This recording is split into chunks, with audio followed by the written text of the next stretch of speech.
بنات، كي دايرين؟ لاباس عليكم؟ نتمنى ان شاء الله تكونوا بخير وعلى خير. بالنسبه لنا كازا مبروك علينا، وليداتنا ان شاء الله غادي يمشيو يقراو، غادي نعيشوا واحد الجزء من الحياه الطبيعيه اللي حيت صراحه كنا كنشكيو من الدراري الصغار، كان فيقوا معاهم، كنديروا معاهم هذا، ولكن ولا داكشي اللي كنشكيو منه نعمه اللي تحرمنا منها فريمون. المهم بالنسبه لكاع المستويات ديال الدراري الصغار ما بغينا حتى واحد يجلس في الدار، بغينا الوليدات يمشيو يقراو يولفوا ديك لومبيونس سورتو. المهم صفه خاصه بالنسبه لبنتي، انا بغيت ندخلها تقرا حيت باقي صغيره، بغيت لها لومبيونس ديال القرايه، اما غير الدار وانا نقريها شويه، حيت يلاه كتكون شخصيتها، يلاه في واحد لاج ديال لابرونتيساج، كتشوف كتعلم، حيت هي ما محكاش مع الدراري الصغار بزاف، بغيتها زعما هذا يدي لها الادوات ديالها، هذا تعرف ان ماشي اي حاجه محطوطه راها ديالها، تعرف. مهم بلا ما ندخلوا في التفاصيل بزاف حيت هذا موضوع طويل بزاف. مهم باختصار، الوليدات الصغار المدرسه زعما واحد النعمه كبيره ليهم، لا سواء علاش قالوا وزاره التربيه والتعليم، لا بالنسبه للتربيه ولا بالنسبه للتعليم. وتحيه كبيره للاساتذه فيما كانوا، اللي كيبذلوا مجهود واللي كيخدموا زعما بضمير. بالنسبه بالمناسبه ديال هذا الدخول المدرسي، بغيت نصاوب هكا دي كوكيز. بالنسبه لي انا دخلت بنتي يومين دابا قبل ما دخلت كازا كامله نقراو نهار الاثنين، انا غادي ندخلها ان شاء الله حتى نهار الاربعاء. بغيت نصاوب لها هكا شي حويجات اللي تديهم معاها الكوتي، انا ضد داك العواصر وداك الشيء الواجد. المهم هذاك انتردي، حيت العام اللي فات حتى هو كنت كنديها تقرا انتردي، ما كنشريلهاش داك الشيء، حتى مسكينه كتبقى تشوفو في كنمشي كشي سوبر مارشي ولا كتبقى تشوفو تقول لي ماما راه هذا شت بحالو، راه واحد الوليد جاب بحال هذا، ولكن واخا هكا كنذوقها هكا مره ولكن ما كنشري لهاش ديما، وما كنبغيش نولفوا لها ليكول باش ما تولفليش ديما تبقى تدي داكشي، تولف ماكله ديال الدار. بالنسبه لي كوكيز غادي نديرهم واحد شويه كبار باش مهم حيت ديك الصغيورين بلا ما تدي معاها جوج ولا ثلاثه، ندير لها وحده كبيره اللي عارفاها غادي تكملها، يعني كيكون بالحجم اللي بغيتو. بالنسبه للمقادير اللي غادي نعطيكم، مقادير المهم على طريقتي اللي كنديرهم بها، غادي نزوقوهم بشكيلات ان شاء الله، غادي يكون ديكور مختلف باش كل مره تدي وحده هكا مختلفه بحال اللي هي كتختار، لا بغيت هذه لا ما بغيتش هذه، لا كيكون عندها واحد لو شوا، كتحمس انها تاخذ داك الكوكيز وكل مره تاخذ كولور في شكل. غادي نديرو بجوج النكهات، واحد غادي يكون طبيعي وواحد غيكون بالكاكاو. بالنسبه للكوكيز الصحي حتى شي نهار ان شاء الله نديرو عليه معكم، كنهضر على الصحي 100%، يعني بلا فورس بلا شحال من حاجه. اول حاجه غادي نحتاجوها هي 250 غرام ديال الزبده، انا درت غير مارغرين هنايا عندي. غادي نحتاجو جوج ديال البيضات، غنحتاجو نص كاس اتاي ديال الزيت. غنحتاج بالنسبه للسكر، كاين اللي كيدير سكر سنيده وكيدير لاكاسوناد. المهم بالمناسبه السكر الاشقر عنده بزاف سميات، كاين سكروغو، كاين لاكاسوناد، كاين السكر الاشقر، السكر الاسمر، واحد السميه اخرى بقات له، المهم تلفت لي واحد السميه اخرى بقات له حتى هي.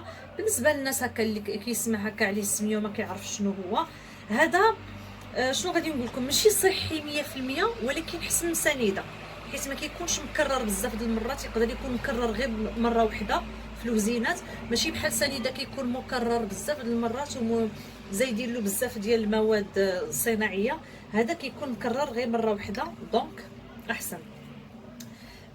شنو قلت لكم، غادي نحتاجو جوج ساشيات ديال الكاكاو اللي كيبقاو اختياريين، غادي نقسموا العجينه على جوج. واحد ساشي ديال الخميره غادي نزيد ساشي اخر، حيت نورمالمون راه الشافه ديال بنتي هي اللي كانت غادي دير لكم كوكيز، ولكن خرجت مع جدها وجداتها، صافي من شافت الخروج مشات وخلاتني كنصاوبو بوحدي، حتى المره اخرى ان شاء الله نصاوبو انا وياها شي حاجه. بالنسبه للطحين هنايا انا عبرت نص كيلو، وغادي نقول لكم نص كيلو بهذا، يعني ما كاملش نص كيلو، حتى نقول لكم شحال غادي حيت حتى درت الطحين وما وزنتوش، وزنته بهذا لو بول عطاني نص كيلو، دونك غادي نحيد العبار ديال لو بول بوحدو غادي نعبرو خاوي. المهم انا غادي نقول لكم الطحين شحال غادي نزيد، غادي نقدر نكتبو لكم ملي نكون ندير المونتاج، غادي نطلع الحساب. بالنسبه للتزيين ديال لي كوكيز غادي نحتاج هكا كديروا سوا لي سمارتيز سواء ام ان امز، سواء ام ان امز اللي فيهم كاوكاو ولا اللي فيهم شوكولاط، سواء داك الزوم. المهم عطيتكم لي مارك باش تعرفوني شنو، بلا ما نبقى نقلب على داك الشوكولاط اللي فيه كاوكاو لداخل. وهذا لي بيبي دو شوكولا في الكحل، تقدروا ديروا حتى البيض. هنا اختاريت الزريعه باش ناكلوا شي حاجه شويه صحيه. وهنايا اختاريت هذا الشوكولا، خليت لكم هذه باش تشوفوها. هذا شوكولا بالكوكيز، نوريكم لومبالاج ديال لا مارك دلينت. هذا زوين، ماشي حيت هو نورمالمون فيه داخل بحال لو كروكون ديال كوكيز، ماشي درتو حيت فيه كروكون كوكيز درتو في كوكيز، لا غير حيت زوين المذاق ديالو صافي. قطعتو دي مورسو، ماشي ضروري تجيبوا لي بيبي دو شوكولا، تقدروا تجيبوا غير الشوكولاط وكتقطعوه هكا طريفات على حسابكم صغار ولا كبار وكتستعملوه. المهم الطريقه العاديه، اول حاجه غادي نخدموا هي الزبده. الزبده درتها في هذا، جات شويه صغيره حيت بنتي دابا بدات كدير، قالت لي لا نديرو في هذا، خليتها على خاطرها. غادي نزيدو عليه، غنخلطوا واحد شويه. الزبده ما خرجتهاش بزاف، غادي نخدمها واحد شويه، غادي نقطع التصوير حتى نخدمها مزيان ونرجع معكم، حيت باقي ماشي بوماد 100%. خرجتها من الثلاجه ولكن ما خرجتهاش بكري بزاف، باقي شاده شويه البروده. انا كما كتشوفوا زدت الزيت باش يعاونني باش نخدمها. هنا البنات من بعد ما خدمت الزبده ديالي خدمتها، غادي نزيد جوج ديال البيضات. بسم الله.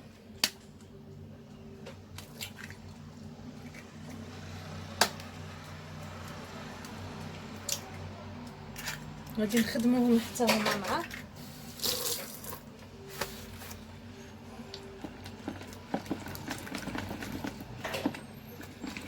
المهم الطريقه العاديه بحال اللي كنصاوبوا شي صابلي. انا في هذا الاثناء غادي نقسم لاباط على جوج، غنقسمها في دو بول هكا وغادي نرجع معكم حتى نخدم. غادي نزيد السكر، نسيتو. غادي ندير واحد المعلقه بعدا الاولى ونزيد الثانيه، يعني تقريبا جوج معالق. الاولى عمرتها، الثانيه ما عمرتهاش. اللي بغى يدير العبار العادي يدير واحد الكاس سنيده، ولكن من الاحسن نقصوا شويه السكر. فوق نقصوا الواحد ينقص شويه بشويه صافي. نخدمها حتى ما نحسش بديك التمغزيزه ديال سنيده ديال السكر. غادي نزيد البنات واحد الاضافه اللي كتعطي واحد المذاق بحال نقولوا شبيه بالحوايج دوك لي باتيسري الاصطناعيين. غنزيد الفاني هذا الكريمي، كيعطي واحد المذاق زوين في لي كيك. هنا علاش غادي نقسم على جوج في هذا الاثناء، هو داب لينا شويه السكر. غادي نقسموا على جوج حيت لا تيكستور كتبدل ديال العجينه ملي كنزيدوا الكاكاو، حيت الكاكاو كيتعتبر بحالو بحال سميتو بحال الطحين. يعني اللي غادي نزيدوا له الكاكاو غادي يكون شويه قاصح. اللهم نزيدوا من الاول، نزيدوا ديال الكاكاو، غادي نزيدوا الكاكاو هو الاول، عاد نزيدوا الطحين.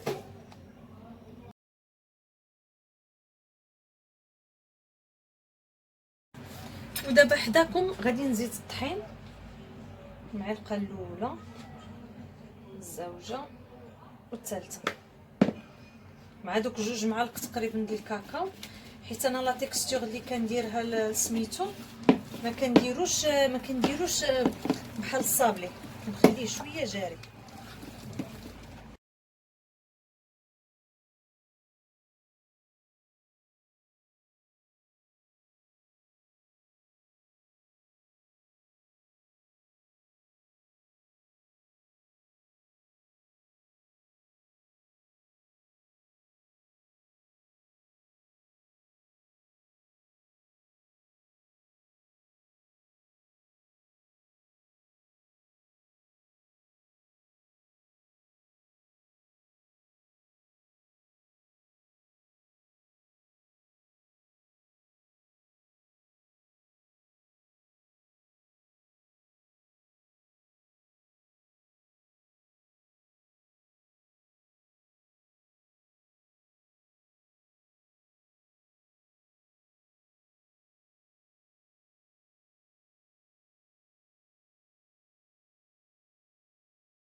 دابا البنات من بعد ما خرجت العجينه ديالي ما خليتهاش في هذا بزاف سميتو في الثلاجه، حيت ما بغيتهاش كاع فريمون تشد راسها مزيان حتى يبقى علي عندي قاصح باش نخشي هذا ديال المعلقه ديال لاكلاص. تقدروا ديروا 2 معالق وتبقاو ديروا لهم بحال هكا باش غير باش سهلت عليكم، ولا دهنوا يدكم بالزيت وتهزوا تكوروا، المهم اللي بغيتو داكشي اللي يجيكم ساهل ديروه. بالمعلقه د لاكلاص ما كنعمر لا يدي لا والو، وهو واخا اليدين غادي نستعملوهم كما شفتوا. عندي هاد المعلقه شويه كبيره، يعني باغيه ندير واحد الحبات اللي شويه فريمون كبار.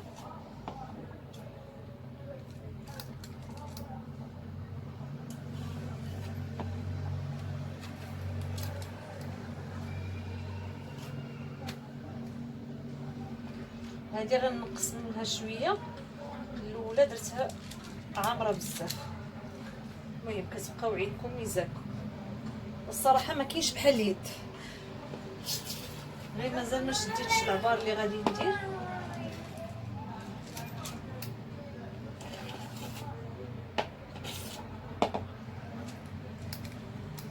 الا كنتو غادي ديروهم واحد شويه صغار راه غادي يخرجوا لكم صافا حبات، يعني يفوتوا لكم شويه ديال الايام. غير نتوما ما تاكلوش معاهم باش ما يكملش ميسا. صافي انا غادي نكمل بحال هكا وغادي نتلاقاو باش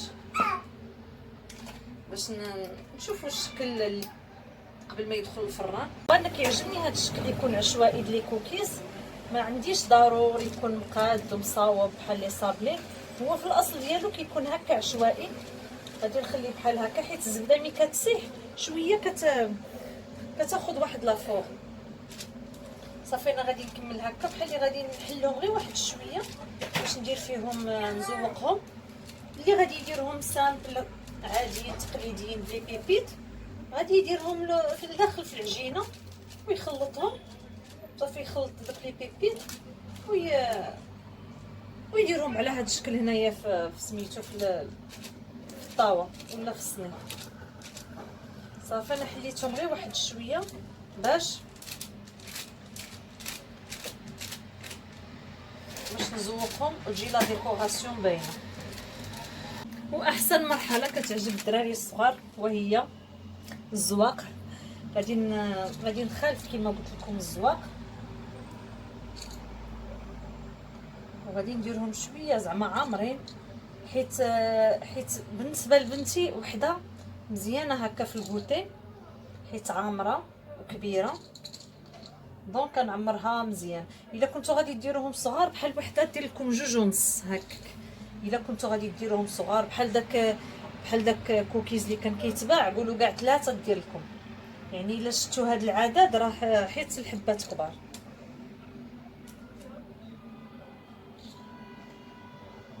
خليو هكا طريقه عشوائيه وحده نغرسوها لداخل،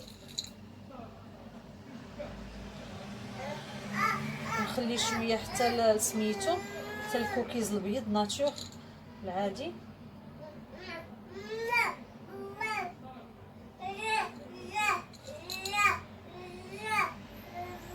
انا غادي نخلط معاه الزريعه.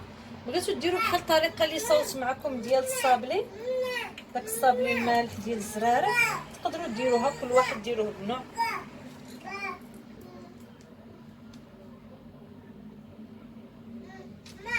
نحاول هكا نخليهم يقيسوا لاباط باش يلصقوا لي مزيان ما يتحيدوش.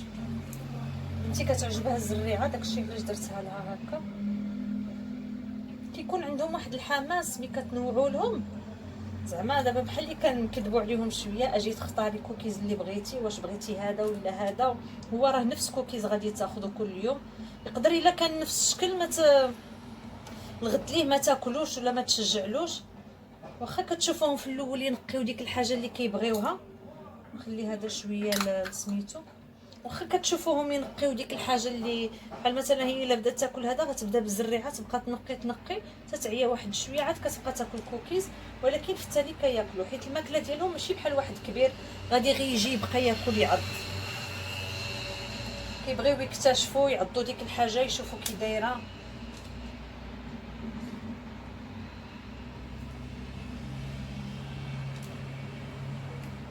وغادي نبقى بحال هكا. غادي ندير لي بيبي شوكولا، غادي ندير ام ان امز،